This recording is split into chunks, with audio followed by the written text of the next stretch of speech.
नमस्कार दोस्तों, आज के इस वीडियो में आपका स्वागत है।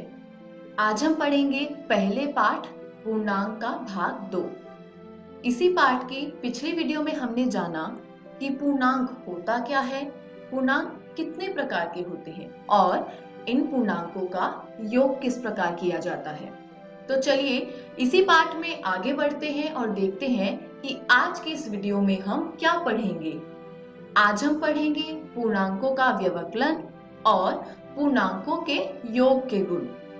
तो चलिए शुरू करते हैं पहले विषय के साथ और जानते हैं पूर्णांकों का व्यवकलन किस प्रकार किया जाता है। आपके सामने एक समीकरण दिया गया है जिसमें एक धनात्मक पूर्णांक है और एक ऋणात्मक पूर्णांक है। तो जब आप 5 में से ऋणात्मक 7 को घटाते हैं तो होता क्या है, यहाँ पर ऋणात्मक चिन्ह है और यहाँ पर भी ऋणात्मक चिन्ह है। तो जब ऋणात्मक दो चिन्ह मिल जाएं तो वो एक धनात्मक चिन्ह का निर्माण करते हैं। तो 5 + 7 होता है 12। आगे बढ़ते हैं, देखते हैं एक और उदाहरण। इस समीकरण में दो धनात्मक पूर्णांकों को लिया गया है, धनात्मक 9 और धनात्मक 4। तो जब आप धनात्मक 9 में से धनात्मक 4 को घटाते हैं तो होता क्या है, एक ऋणात्मक चिन्ह है और एक धनात्मक, दोनों मिलके ऋणात्मक चिन्ह का निर्माण करेंगे। और जब आप 9 में से 4 को घटाएंगे तो आपको प्राप्त होता है 5। ठीक उसी प्रकार आगे आपके सामने दो ऋणात्मक पूर्णांकों का व्यवकलन किया जा रहा है। तो एक ऋणात्मक चिन्ह है और दूसरा भी ऋणात्मक चिन्ह है। ऐसी स्थिति में क्या करते थे, दो ऋणात्मक चिन्हों को मिलाकर एक धनात्मक चिन्ह का निर्माण करते थे। अब क्योंकि 9 और 4 इनका व्यवकलन करना है तो इनके बीच का अंतर लेना होगा जो कि होगा 5। लेकिन यहाँ पर जो बड़ी संख्या 9 है उसके आगे एक ऋणात्मक चिन्ह है और यही कारण है कि परिणाम में जो पूर्णांक आपको प्राप्त होगा उसके आगे भी ऋणात्मक चिन्ह होगा। आशा करती हूँ पूर्णांकों का व्यवकलन आपको भली भांति समझ आया होगा। आगे बढ़ते हैं अगले विषय की ओर और जानते हैं पूर्णांकों के योग के क्या गुण होते हैं। इन गुणों में सबसे पहला है योग का समृद्ध गुण, जिसमें आपको एक समीकरण दिया गया है 3 + 4 = 7। यहाँ पर 3 एक धनात्मक पूर्णांक है, 4 एक धनात्मक पूर्णांक है। तो जब आपने दो पूर्णांकों को जोड़ा तो आपको परिणाम में एक पूर्णांक प्राप्त हुआ। अगला उदाहरण हमने देखा, इसमें एक धनात्मक पूर्णांक है 3 और एक ऋणात्मक पूर्णांक है 4। जब इस समीकरण को हल किया तो हमको प्राप्त होता है -1 जो कि एक पूर्णांक है। आगे बढ़े तो हमने देखा कि एक ऋणात्मक पूर्णांक -10 दिया गया है और एक धनात्मक पूर्णांक 3 दिया गया है। इनको हल करके हमें प्राप्त होता है -7। ये भी क्या है, ये एक ऋणात्मक पूर्णांक है। और फिर -23 और -10 को जब जोड़ा गया तो हमें प्राप्त हुआ -33। -23 भी एक पूर्णांक है, -10 भी एक पूर्णांक है और -33 भी एक पूर्णांक है। तो आगे बढ़ते हैं और देखते हैं योग के समृद्ध गुण से हमने सीखा क्या। योग के समृद्ध गुण से हमने ये सीखा कि जब a और b दो पूर्णांक हैं, उनका आप योग लेने पर जो भी आपको परिणाम में प्राप्त होगा वह भी सदैव एक पूर्णांक होगा। आगे बढ़ते हैं अगले गुण की ओर, योग का क्रम विनिमय गुण। क्रम विनिमय का अर्थ होता है क्रम में परिवर्तन।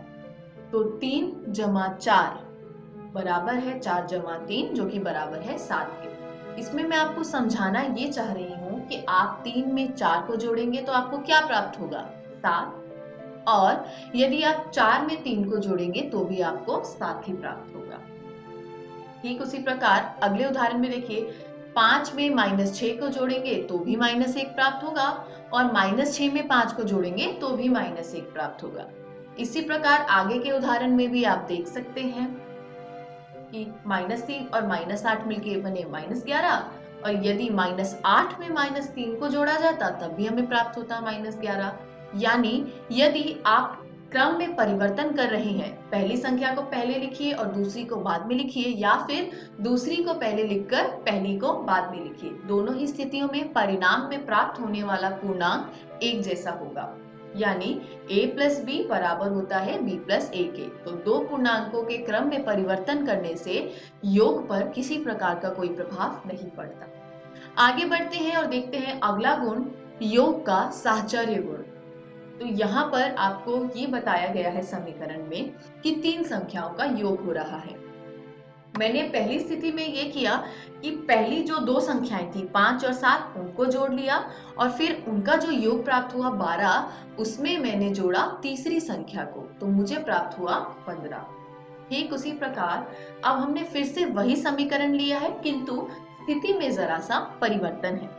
पहली संख्या को वैसे ही छोड़ दिया और बाद की जो दोनों संख्याएं हैं उनको जोड़ दिया, तो 7 जमा 3 मिलके हुआ 10 और इस योग में जब मैंने पहली संख्या को जोड़ा तो मुझे प्राप्त हुआ 15।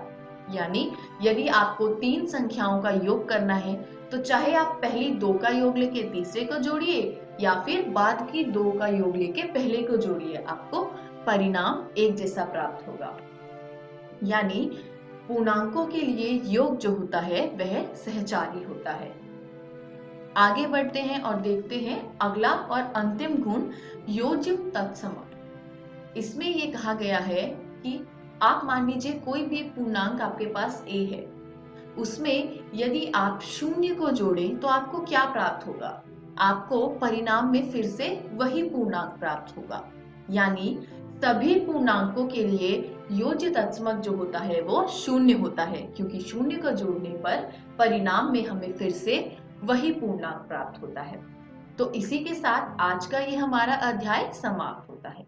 आज की इस वीडियो में हमने क्या क्या सीखा? आज हमने सीखा पूर्णांकों का व्यवकलन करना और पूर्णांकों के योग के विभिन्न प्रकार के गुण। आगे बढ़ेंगे और देखेंगे कि अगली वीडियो में हम क्या पढ़ेंगे। अगली वीडियो में हम पढ़ेंगे पूर्णांकों के व्यवकलन के गुण। जैसा आप सभी जानते हैं कि ये हमारा गणित की किताब का पहला पाठ है, तो घर जाइए प्रश्नावली 1.1 में जो आपको प्रश्न देखे हैं उनको निरंतर हल कीजिए और किसी भी प्रकार के संदेह एवं सहायता के लिए हम हमेशा उपलब्ध हैं। धन्यवाद।